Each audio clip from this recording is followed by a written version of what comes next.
We're going to be talking now about alcohols and phenols. And here I want to do a quick review about how we name alcohols. And then we'll be touching on other topics. I'm going to make a summary for you to study this chapter.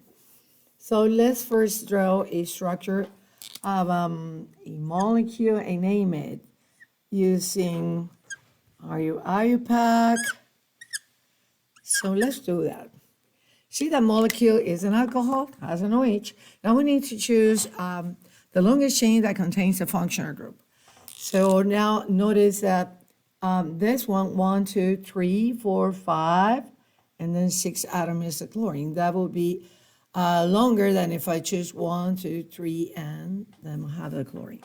So my longest chain, in starting numbering, if I do number 1, 2, 3, 4, and 5, that will give me the chlorine in number 1 and the OH in number 3. And if I go 1, 2, 3, then I will get the OH again in 3. But here, just remembering the rules about how we number, here again, recap, OH is in the third carbon, but we have a chlorine, so, and that's my functional group.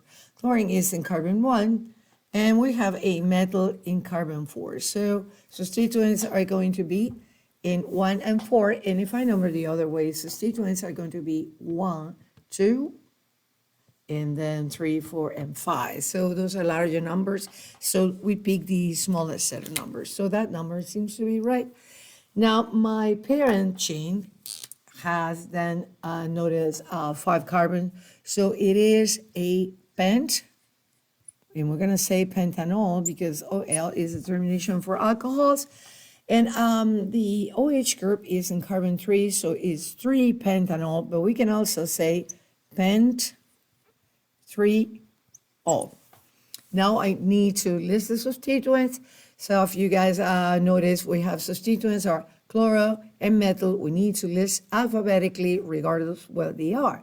So we're going to say 1 chloro, and then 4 metal,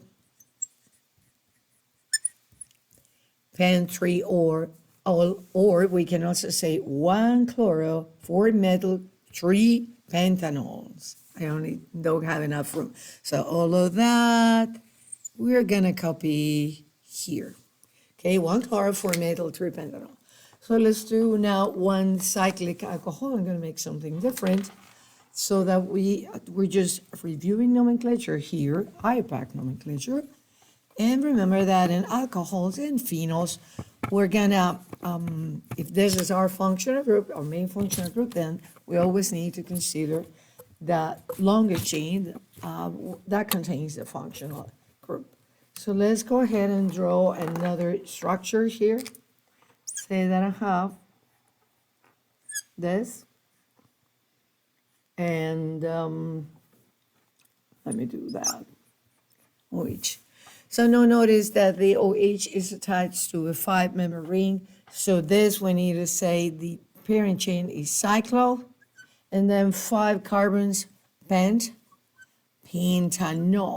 right? That's the termination for alcohols.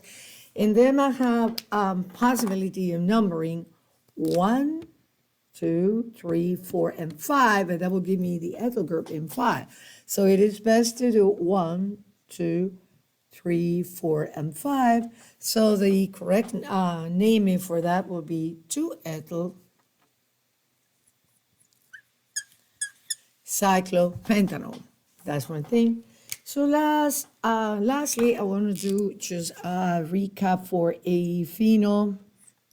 And remember that phenols is different from alcohols in that the OH is attached to an aromatic ring.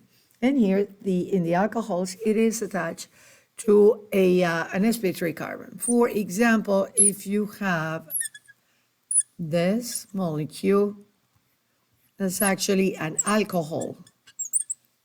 It is benzyl alcohol, and that is a phenol. All right. And so last thing I want to say then is how do we name compounds such as the phenol that we have there, and I am erasing this for a minute. And so let's put substituents here and in the ring that actually where the phenol is. So that's my parent chain, and all we need to do now, I'm gonna add substituents to that, so say that I have a chlorine in that position. Again, when you're doing your naming, your priority is your functional group, so that is the phenol. And so now we're gonna do the numbering.